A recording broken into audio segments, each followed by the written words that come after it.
This week's Parshas Eikev.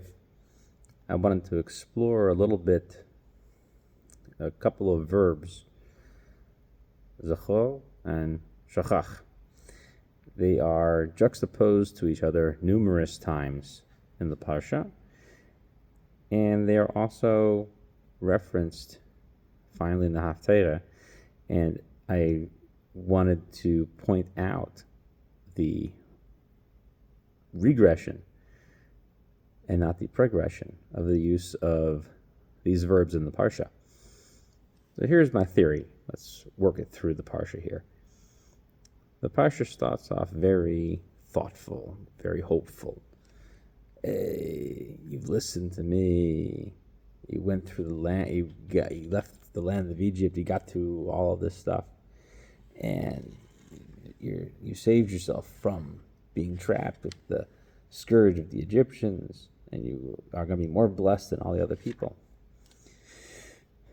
So as we make our way to the end of one of the Parshas over here. So when I say Parshas, so I mean that, for example, Parshas Eikev starts off with, it's a Parsha Ptucha, okay, and then they get to a Parsha Stuma, meaning that there's a big break in the Hebrew words, and there's words on the one side and there's words on the other side. That's a stuma. So that's the end of the first subject. The next subject is the next thing to think about. So the idea is that the first subject is made through Egypt. So the first thing that is mentioned over here is a double verb, which is, now you're going to have to go conquer a new land. Egypt, we had that experience. It's amazing. So the first thing the Torah says here, this is in Perek Zayin, Pasuk Yud Ches. It says, "Lo sira mehem zachor tizkor eis asher asa Hashem lakecha lefara l'chol Mitzrayim." The amazing things that you experience. Now remember, it's a double lashon of zachor. You shall certainly remember, almost as if you're being commanded to remember. That's not in this case. Don't get distracted. But just notice it's a double statement. You have to keep that in mind. Okay, so that's the first most important thing. So this goes through the rest of this Parsha over here, and it continues to be the theme of remembering all the things that have been done to them, and that you have to do these things when you go to the land to destroy idolatry.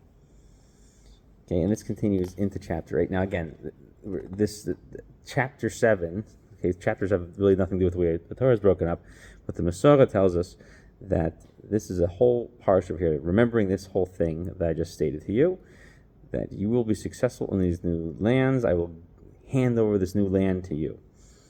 It's all going to be yours. Now, that's the end of the parsha. This next one's called a Parsha Psucha. So that's the end of that section. There's a new parsha, so it means that the line ends, the rest of the line is blank, and moves on to the next line in the Torah, and it starts with Kol Mitzvah. Now, everything that I've told you over here to do, you're going to do them, okay? And that's how you're going to inherit the land. Now, it continues with this idea. It says in Perek Ches Pasuk Beis, but this is again a new parsha. It starts off V'zacharta es haderech, it's kol haderech asher holichecha Hashem Elohecha ze rabim shana b'midbar leman anoscha l'natzoscha l'das eis asher b'vavcha hasishmor mitzosav imlai. So the previous parsha introduced us to the highest of the high. Remember Egypt and what we did to them. That's what we have to do. Destroy idolatry. Destroy all of these things that lead us astray from the Torah, all the things that make civilization bad, and bring us to all the things that make it all good. And then I took you to the land of Israel. Remember that, right? I took you to this whole land, and I made it tough for you to test you, so that we should know that what you're thinking is that you're going to keep my laws or not. That's this pasuk. Okay? Zacharta. Remember that. Okay? So, we've said, remember this twice. This is where, we're quoting all of the magical things that happen. They have plenty of food, they have all that. And he says, remember all of these miracle things that happened in these 40 years. And then, at the end of the Aliyah, and then that's the second Aliyah, which is still inside the same Parsha. So remember, so the Aliyah ends. You can end an Aliyah in the middle of a Parsha.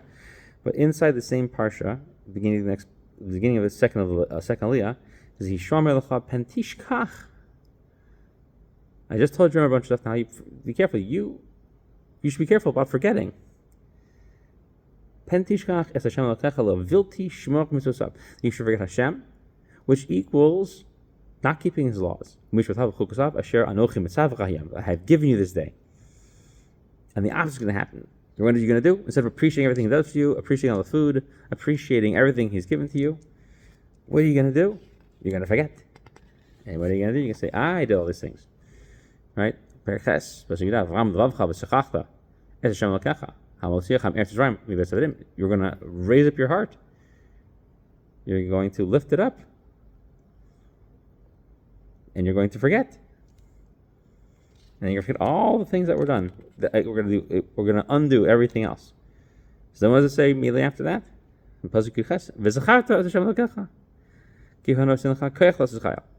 the one who gives you the kayach. So we've been remembering. Now we said you're going to forget. And you're going to lift up your heart and you're going to forget. No. Don't forget.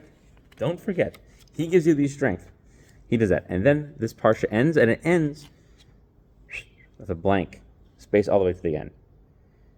And then there's this little tiny parsha in here now. This is in Parshas, chapter 8, Pasuk Yutes, V'haya im shachoach tishkach. This is the exact opposite of how we just started the previous parsha. We started with Mitzrayim, right in the first Aliyah.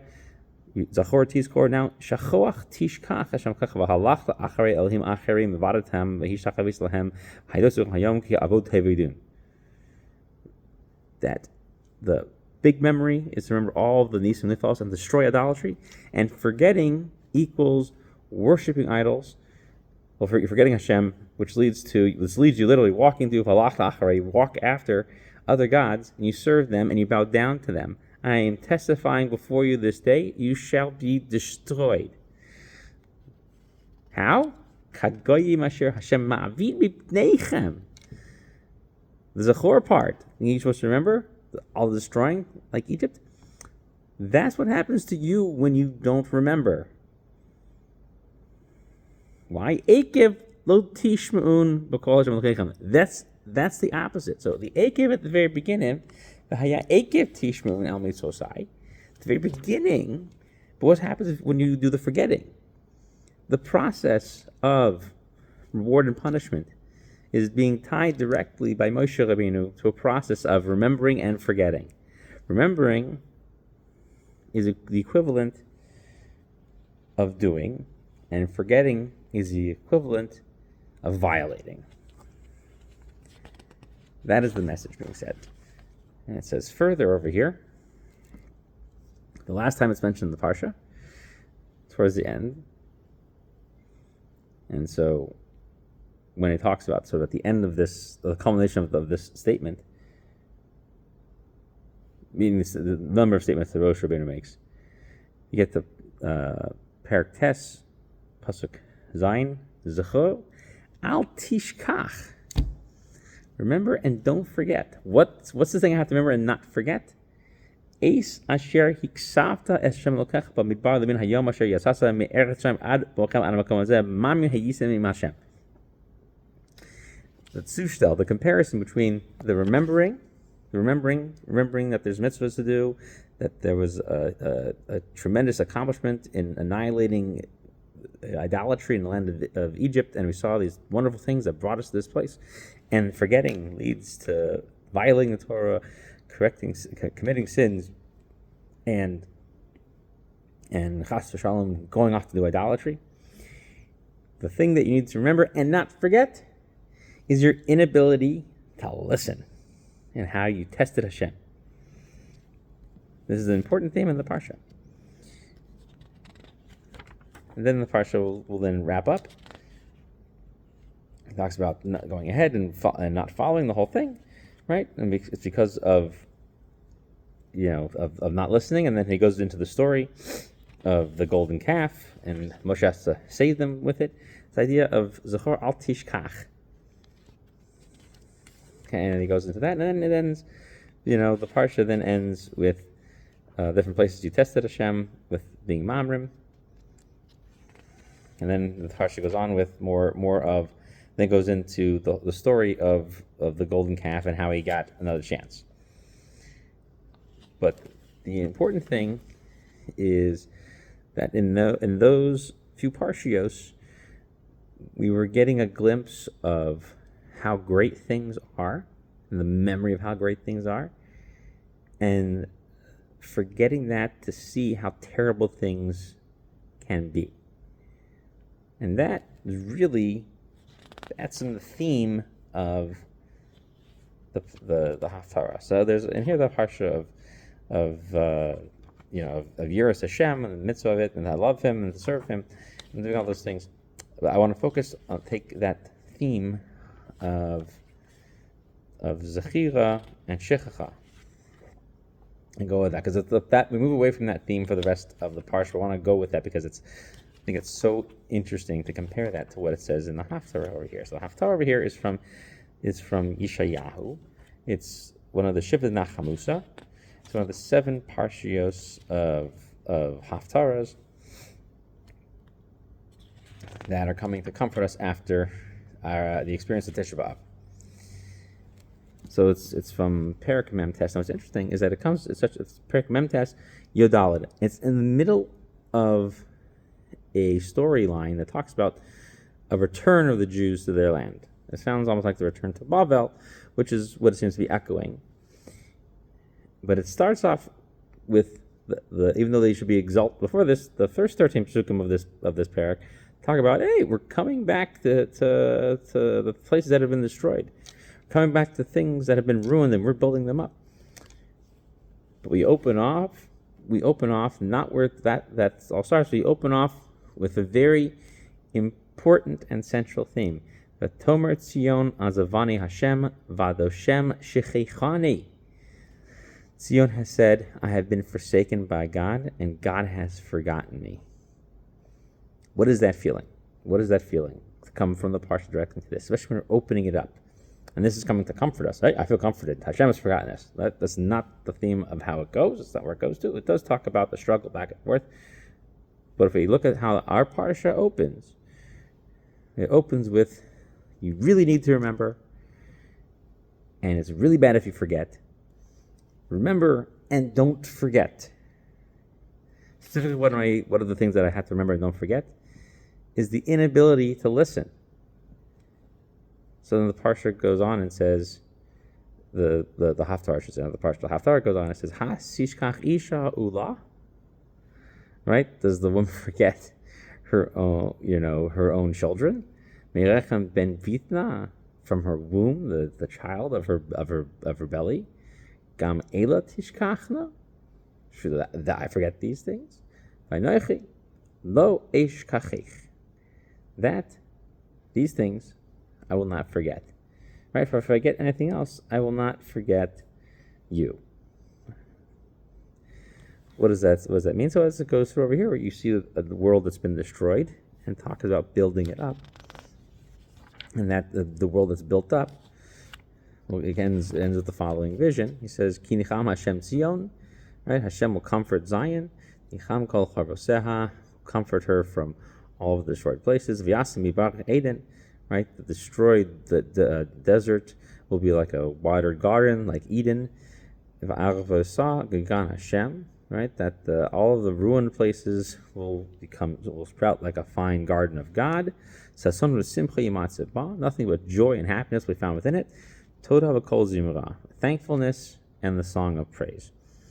So it ends on a happy note. But it starts much like our Pasha starts, with this idea of forgetting.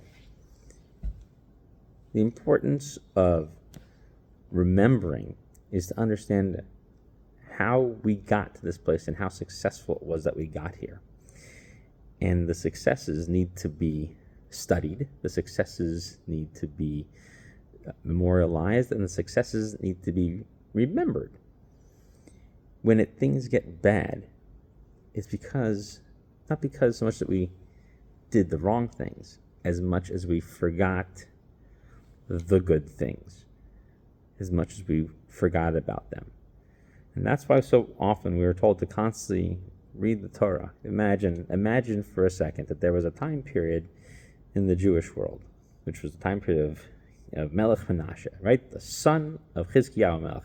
The times of Yeshayahu, the great king Hezekiah, who stood up to the Assyrians, right, and was successful against them with God's help. Here we see over here that there is this feeling with things being destroyed, especially when the people of Israel see that and they've been carried off by the Assyrians. How did they get there? Obviously, they have forgotten. They have forgotten. They've forgotten the way. They didn't realize what was the way in which to go. They need to remind themselves constantly of what they do. They need to study it and have it constantly around them. So the opening of the Parsha, in a way, shows us the progression and the regression. The progression is the redemption from Egypt. And we certainly remember that there were so many miracles that showed that Hashem was powerful and that their gods were not. What does a lack of memory equal? A lack of memory equals forgetting. And what does forgetting equal? Forgetting equals not listening. And when I tell you that things will happen, is you have to remember and don't forget. Most importantly, the very last thing to forget is that somehow you're going to be held accountable. That is the last thing. Don't forget that you're being held accountable for being unproductive, for being mamrim. That's what the Parsha was saying, that you had apostated what God had done. Mamrim is you had exchanged it for something else. Right? You had not listened. Instead of listening to me, you were dancing to your own music. And so therefore, in the idea of Nachamusa, in this one, we start off by sharing that very same feeling. We're the forgotten ones. We're forgotten. We're forgotten. No, you're not forgotten. You're forgotten like a woman would forget a child that she gave birth to. No one forgets that. And even if they did forget that, I'd still remember you. Because that's the message. The message is that these things come as a result of our own inability to recognize what's important. And we have to remember what's important. Don't forget it, because Hashem never forgets. Hashem knows what's important. And with that, I want to end and wish everyone a good Shabbos, a Shabbos of remembering. And always remember to repeat the Parsha, Shnai Mikra V'Echad Targum, to repeat the Parsha twice and read it with a translation. If you can't understand the Aramaic one, people say it's okay with the other one. Don't forget to learn.